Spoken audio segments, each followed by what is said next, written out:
Every night, millions of people sit down at a table exactly like this one. And honestly, what if I told you that tonight you could turn $10 into 10,000?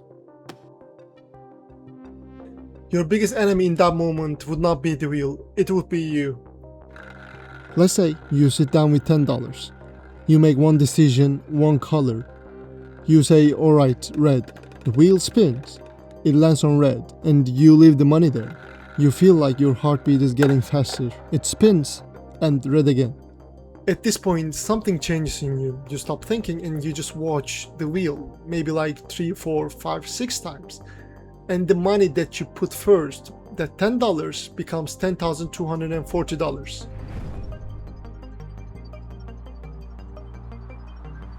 One spin, one color, 10 times in a row. Here is the thing nobody really talks about. What's actually happening in your brain during those 10 spins? At spin 1, you're excited. That's normal and that makes sense. By spin 3, you start to feel something else, almost like momentum building. By spin 6, you're not nervous anymore, you're certain. Spin 9, honestly that's where it gets dangerous.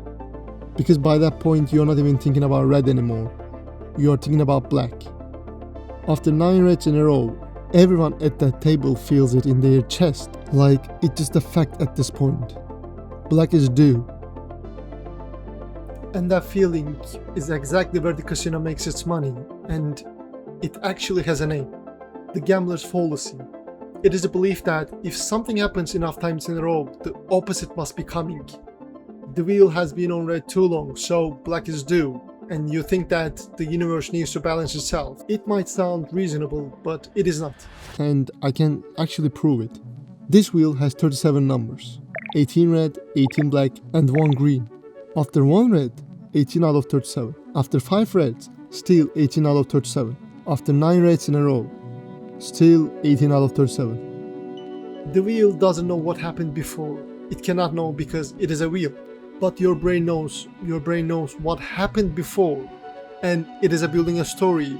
It's like a pattern and certainty. The problem is, the story is not real. Let me tell you where this actually gets uncomfortable.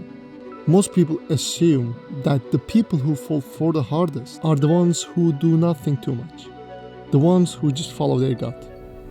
Turns out, research says pretty much the opposite. In 2012, a group of scientists took a large sample of university students. They are smart people, and they have high IQs, fast analytical minds.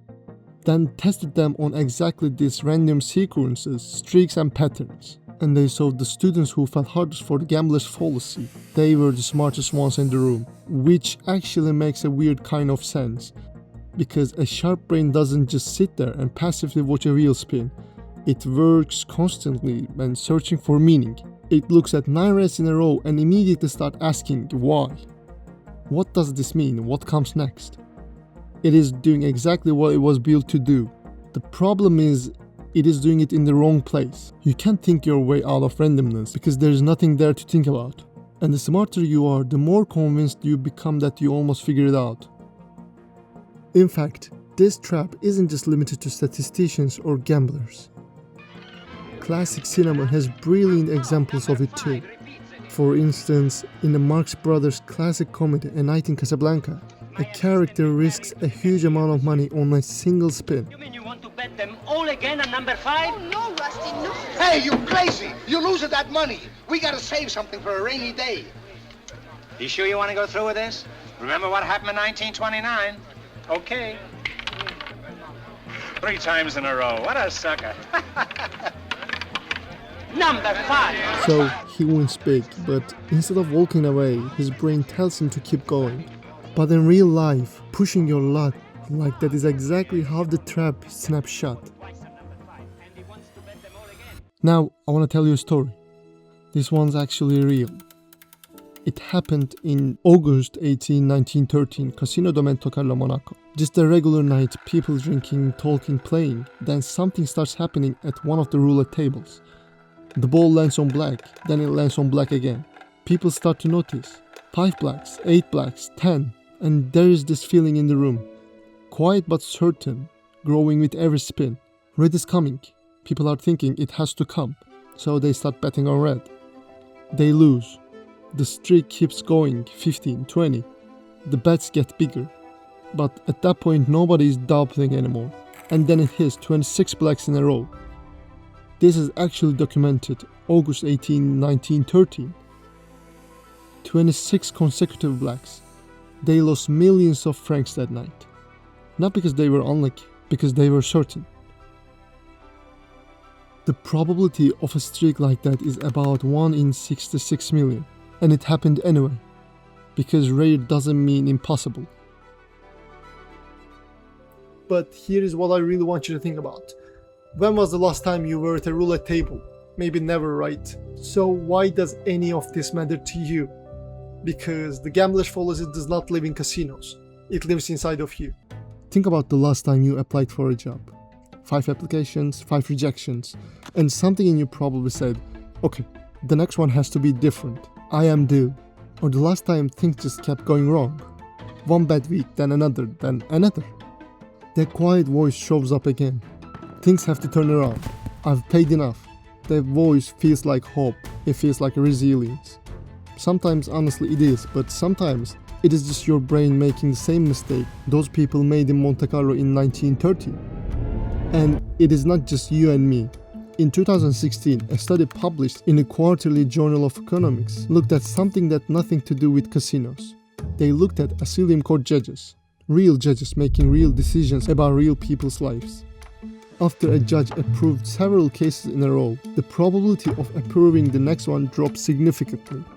Not because the case was weaker, because the judge's brain was saying, I've approved too many, the next one has to be a no. Same fallacy, different table. They found the same thing with loan officers. Approved too many loans in a row, the next applicant gets rejected, not because of their credit score, just because of the streak. Same with baseball umpires. Too many strikes called in a row, suddenly the next pitch gets called a ball. 3 completely different worlds. One brain, one mistake, over and over again. The roulette wheel is just the most honest version of it. It doesn't pretend, it doesn't hide what it is. So let me ask you something. Right now in your life, is there a streak you're in the middle of? A losing one where you keep telling yourself it has to turn around, or a winning one where you keep telling yourself this can't last? Both of those feelings are the same mistake. We are pattern recognition machines. For hundreds of thousands of years, that's what kept us alive. Patterns meant survival. And the uncomfortable truth is this: your brain. The same brain that got humans to the moon, that wrote symphonies, still can't tell the difference between a pattern and coincidence. It was never built to. So the next time you feel that certainty rising in your chest, that quiet voice saying, I am due, things have to change, the next one has to be different. Remember that roulette table, and remember that the wheel has no memory. The universe is not keeping score. There's only next spin. Fresh, indifferent, identical to the first. The question is not whether your brain will lie to you. Eventually it will. But the question is, will you notice?